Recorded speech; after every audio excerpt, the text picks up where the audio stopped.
तो आज हम दिल्ली और नॉर्थ इंडिया में हो रहे एयर पोल्यूशन की हालत को देखेंगे, उसके क्या फैक्टर्स हैं उसको देखेंगे, उसके क्या सॉल्यूशंस हो सकते हैं उनको भी देखेंगे, और ध्रुव राठी जी ने कुछ जो अमेजिंग सॉल्यूशंस प्रोवाइड किए हैं एक दो, उन पर भी नजर डालेंगे। मेरा नाम श्याम शर्मा है। श्याम शर्मा शो में आपका स्वागत है।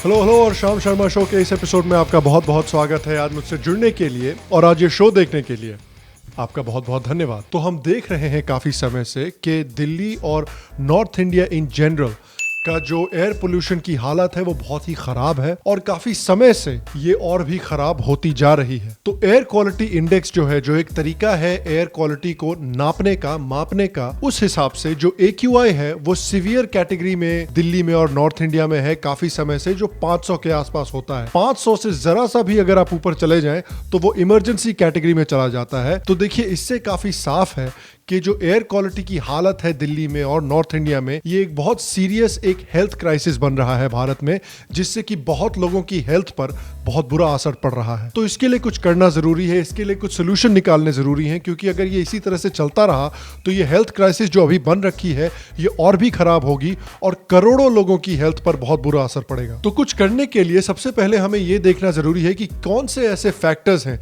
जिससे नॉर्थ इंडिया की जो एयर क्वालिटी है वो बद से बदतर होती जा रही है। अब ध्रुव राठी जी ने भी इस इशू पर एक वीडियो बनाया है, उसमें इन्होंने प्रॉब्लम को डिस्कस किया है, जो मेरे हिसाब से अच्छे से काफी प्रॉब्लम को डिस्कस किया है। इन्होंने कुछ सॉल्यूशंस भी ऑफर किए हैं और इनमें से एक दो सॉल्यूशंस जो है ना वो बिल्कुल परफेक्ट लेफ्टिस्ट और बिल्कुल परफेक्ट सेक्युलर सॉल्यूशन है। तो उन पे हम जरा थोड़ी देर में नजर डालेंगे, तो मेरे साथ इस वीडियो में बने रहें। तो देखिए, सबसे पहले जो नॉर्थ इंडिया में, दिल्ली में जो पोल्यूशन फैल रहा है, जो एयर क्वालिटी खराब होती जा रही है, उसका एक बड़ा कारण है दिवाली। जी हाँ, दिवाली। अच्छा, एक दिन पटाखे फोड़ने से पूरे दिल्ली की, पूरे नॉर्थ इंडिया की एयर क्वालिटी इतनी खराब हो गई है? और क्या, उसके ऊपर से ये एक हिंदुत्व फेस्टिवल है, हिंदुत्ववादी फेस्टिवल है, जिसको भारत जैसे सेक्युलर देश में तुरंत बैन कर देना चाहिए। पता नहीं हम क्यों अलाउ करते हैं ऐसी चीजें। अच्छा भाई, कम से कम मेरे साथ इंतजार तो करो, मैं कुछ और फैक्टर्स को देख लेता हूँ, फिर मैं आपसे टिप्पणी लूंगा कि आप उन फैक्टर्स के बारे में क्या सोचते हैं।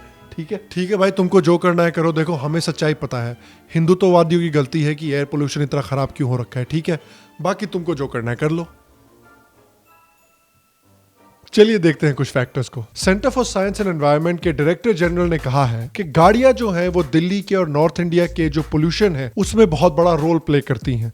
दिल्ली में 1 करोड़ से ऊपर रजिस्टर्ड गाड़ियां हैं और कई अनरजिस्टर्ड गाड़ियां भी हैं। पिछले 20 सालों में गाड़ियां जो हैं दिल्ली में, NCR रीजन में, वो 4 गुना बढ़ी हैं। और जो ट्रांसपोर्ट सेक्टर है वो पार्टिकुलेट मैटर 2.5 यानी PM 2.5 का एक सबसे बड़ा सोर्स है। PM 2.5 एक ऐसा स्मॉल पार्टिकल होता है जो जब आप सांस लेते हैं तो आपकी बॉडी में जाता है, आपकी ब्लड स्ट्रीम में घुस जाता है और फिर इसके ब्लड स्ट्रीम में जाने से बहुत लॉन्ग टर्म आपको हेल्थ प्रॉब्लम्स होते हैं। उसके ऊपर से फिर इंडस्ट्रीज भी एक बड़ा प्रॉब्लम है। NCR रीजन में 3000 से ऊपर इंडस्ट्रीज हैं। फिर कंस्ट्रक्शन साइट्स भी पार्टिकुलेट मैटर 2.5 का यानी PM 2.5 का एक बहुत बड़ा सोर्स है, क्योंकि दिल्ली में बिना किसी रोक टोक के, बिना ढंग के गाइडलाइंस के बहुत कंस्ट्रक्शन होता है और इन कंस्ट्रक्शन से जो धूल उठती है, जो गंध उठती है, वो पूरे दिल्ली में फैलती है और सब लोग उसमें सांस लेते हैं। फिर ईंट बनाने वाली जो फैक्ट्रीज हैं, जिसको ब्रिक किल्न कहते हैं, ऐसे जो ब्रिक किल्न हैं, ईंट बनाने वाली फैक्ट्रीज हैं, वो झज्जर, फरीदाबाद, गाजियाबाद वाले एरियाज में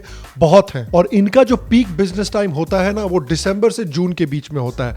तो इनका जो धुआं उठता है, इनकी जो पोल्यूशन उठती है, ये सब दिल्ली में आके फंस जाती है। फिर स्टबल बर्निंग तो हमें पता ही है कि किस तरह से अक्टूबर के बाद से पंजाब, हरियाणा वाले एरियाज में स्टबल बर्निंग होती है, जिससे कि बहुत सारा धुआं, बहुत सारा जो एयर पोल्यूशन है वो भी दिल्ली में आता है। उसके बाद एक और बहुत बड़ा फैक्टर है, वो है टोपोग्राफी। दिल्ली जहां पर स्थित है वहां पर दिल्ली को एक बहुत बड़ा जियोग्राफिकल डिसएडवांटेज है। देखिए, मॉनसून का सीजन जब खत्म होता है तो हवा बहुत धीरे बहती है, हवा ऑलमोस्ट रुक जाती है। तो इसलिए मॉनसून के सीजन में जो भी पोल्यूटेंट्स हैं, जो भी एयर पोल्यूशन है वो दिल्ली में आती है, वो विंटर के ठंड के महीनों में दिल्ली में फंस कर रह जाती है। पोल्यूशन लेवल्स है दिल्ली में, ये ठंड के महीनों में बाकी साल से 40 से 80% और बढ़ जाते हैं। और ये जियोग्राफिकल डिसएडवांटेज जो है ये काफी बड़ा है, क्योंकि तमिलनाडु में भी देखिए इंडस्ट्रीज बहुत सारी हैं दिल्ली की तरह, लेकिन तमिलनाडु की एयर पोल्यूशन की जो हालत है वो इतनी खराब नहीं है, क्योंकि तमिलनाडु जो है वो समुद्र के तट पर है। तो समुद्र की जो हवाएं हैं वो आकर उस पोल्यूशन को बहुत हद तक चेन्नई से खींचकर बाहर ले जाती हैं। लेकिन दिल्ली में ये जो पोल्यूशन है ये पूरी तरह से फंस कर रह जाता है, ये निकल नहीं पाता है दिल्ली से। अच्छा सेक्युलर बाबू, आपने ये कारण देख लिया, बताइए इन कारणों से तो कोई तकलीफ नहीं है ना आपको?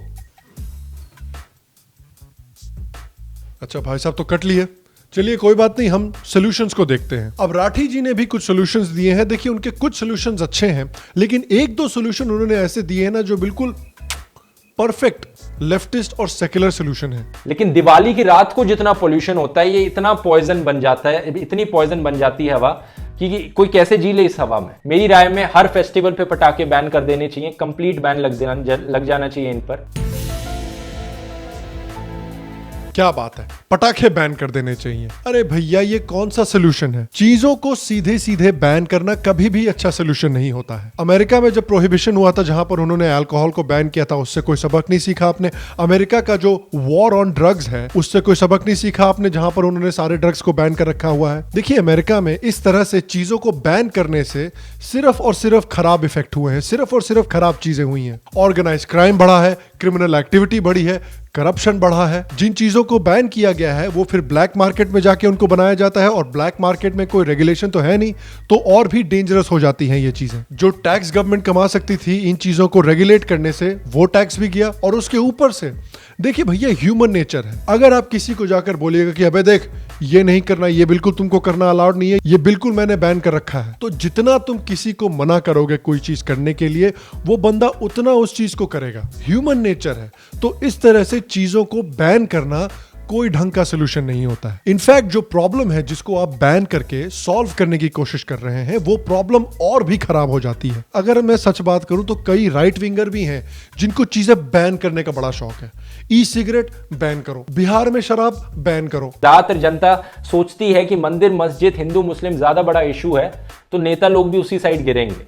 अगर ज्यादातर जनता सोचने लग जाएगी कि नहीं हमारे लिए पॉल्यूशन ज्यादा इंपॉर्टेंट चीज है, आप उसे पहले सॉल्व करो, तो सरकार भी वहां पर एक्शन लेगी। तो इसलिए आपका यहां पर बहुत बड़ा कंट्रीब्यूशन है। आप इस वीडियो को शेयर कीजिए, पॉल्यूशन जैसे मुद्दों के बारे में बात कीजिए सोशल मीडिया पर, ताकि इन चीजों के बारे में अवेयरनेस फैले। वाह सर जी वाह, चरण कहाँ है सर जी आपके। जब मतलब पोल्यूशन की बात करने को आए तब भाई हिंदू मुस्लिम चीजों पे फोकस मत करो, लेकिन जब हम लॉ एंड ऑर्डर की बात करते हैं, जब हम पुलिस रिफॉर्म करने की बात करते हैं, तब इनको सिर्फ हिंदू मुस्लिम इश्यूज याद आते हैं। जब हम बात कर रहे हैं कि भाई ये लिंचिंग्स और ये जो पब्लिक वायलेंस है ये इसलिए होता है क्योंकि भारत की लॉ एंड ऑर्डर सिचुएशन बहुत खराब है, भारत में पुलिस रिफॉर्म ठीक से नहीं है, तब इनको ये सब नहीं सोचता। तब सब कुछ हिंदुओं की गलती है, सब कुछ हिंदुत्व की गलती है, सब कुछ बीजेपी की गलती है। क्या बात है, ये मतलब दोगलापन भी ना यार, मतलब क्या बात है। अच्छा है, बढ़िया है, ये अपने आप को जाके इंटरनेट पे नंगा करते रहते हैं।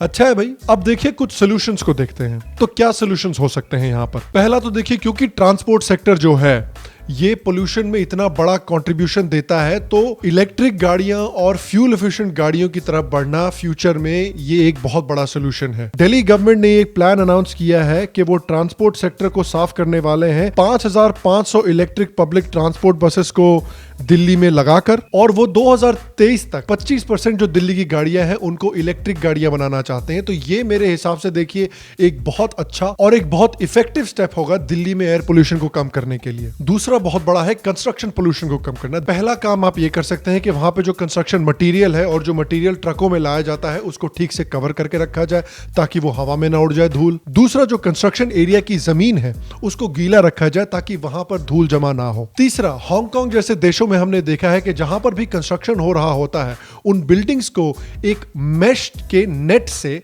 कवर किया जाता है ताकि जो कंस्ट्रक्शन की धूल है वो हवा में ना फैले। तो लोकल गवर्नमेंट को, नेशनल गवर्नमेंट को, दोनों को ये इंश्योर करना जरूरी है कि ये जो रेगुलेशंस हैं कंस्ट्रक्शन साइट पर पोल्यूशन को कंट्रोल करने के लिए, ये रेगुलेशंस हर एक कंस्ट्रक्शन साइट पर लागू हो। तीसरा, भारत का जो एक पावर बनाने वाला कंपनी है NTPC, national thermal power corporation limited, इन्होंने एक प्लान अनाउंस किया है कि जो स्टबल बनता है, जो पंजाब हरियाणा जैसे जगहों पर जो क्रॉप वेस्ट बनता है जिसको जलाया जाता है, जिसको स्टबल बर्निंग कहते हैं, उस क्रॉप वेस्ट को एनटीपीसी जो है कोल के साथ साथ अपने फैक्ट्रियों में जलाने लगेगी पावर प्रोड्यूस करने के लिए। उससे एक तो ये है कि स्टबल बर्निंग कम होगी, और दूसरा फायदा ये है कि ये जो क्रॉप वेस्ट है ये एक और थोड़े साफ तरीके से जलाया जाएगा एनटीपीसी के प्लांट्स में। एनटीपीसी ने यह भी कहा है कि वो बहुत सारा पैसा इन्वेस्ट कर रही है एक सोलर पार्क बनाने में, जिससे कि बहुत सारा पावर जनरेट होगा और कोयले के ऊपर जो एनटीपीसी की डिपेंडेंस है वो भी थोड़ी कम होगी। फिर एक बड़ा स्टेप है कि पॉपुलेशन को कंट्रोल किया जाए दिल्ली और एनसीआर रीजन में। यह माना गया है कि 2028 तक दिल्ली जो है वो दुनिया का सबसे पॉपुलेटेड अर्बन एरिया बनने वाला है, और इतना पॉपुलेशन बढ़ने से, किसी शहर में भी इतना सारा पॉपुलेशन आने से पोल्यूशन तो देखिए बढ़ेगा ही बढ़ेगा। तो एक बड़ा ये स्टेप हमें देखने की जरूरत है कि दिल्ली एनसीआर रीजन में पॉपुलेशन को किस तरह से कम किया जाए। तो एक तरीका तो है कि दिल्ली एनसीआर रीजन के आसपास छोटे छोटे गांव, छोटे शहर और मीडियम साइज शहरों को बनाया जाए ताकि दिल्ली से लोग निकलकर वहां पर रहना शुरू करें। दूसरा एक ये सोल्यूशन हो सकता है कि भारत के बाकी स्टेट्स में बड़े बड़े अर्बन सेंटर्स बनाए जाएं। बिहार में, उत्तर प्रदेश में, राजस्थान में, हरियाणा में, पंजाब में बड़े बड़े अर्बन सेंटर्स बनाए जाएं ताकि लोगों को दिल्ली आने की जरूरत ना महसूस हो, वो अपने स्टेट्स में ज्यादातर रहना पसंद करें। फिर पांचवा, ब्रिटेन में कुछ एक्सपेरिमेंट्स किए गए हैं जिससे ये पाया गया है कि जो कोयले से चलने वाले पावर प्लांट्स हैं उनको अगर रिन्यूएबल एनर्जी से रिप्लेस किया जाए तो उसका कॉस्ट काफी कम है। तो अगर इस पर भी हम इंडिया में एक्सपेरिमेंट करें कि किस तरह से कोयले से जो चलने वाले पावर प्लांट हैं उसको हम रिन्यूएबल एनर्जी से चलने वाले पावर प्लांट पर अगर कन्वर्ट करें तो उसका क्या कॉस्ट होगा और कितनी जल्दी हम उनको कन्वर्ट कर सकते हैं। फिर कुछ पर्सनल रिस्पॉन्सिबिलिटी भी लोग ले सकते हैं कि भाई गाड़ियां थोड़ी कम खरीदे, कारपूल ज्यादा करे, पब्लिक ट्रांसपोर्टेशन का इस्तेमाल ज्यादा करे। मैंने दिल्ली में ये बहुत देखा है, ग्रेटर कैलाश जैसे एरिया में, जो साउथ दिल्ली के जो एरियाज हैं, गुड़गांव वाले जो एरियाज हैं, उसमें मैंने ये बहुत देखा है कि भाई 2 लोगों की फैमिली होगी लेकिन गाड़ियां 4।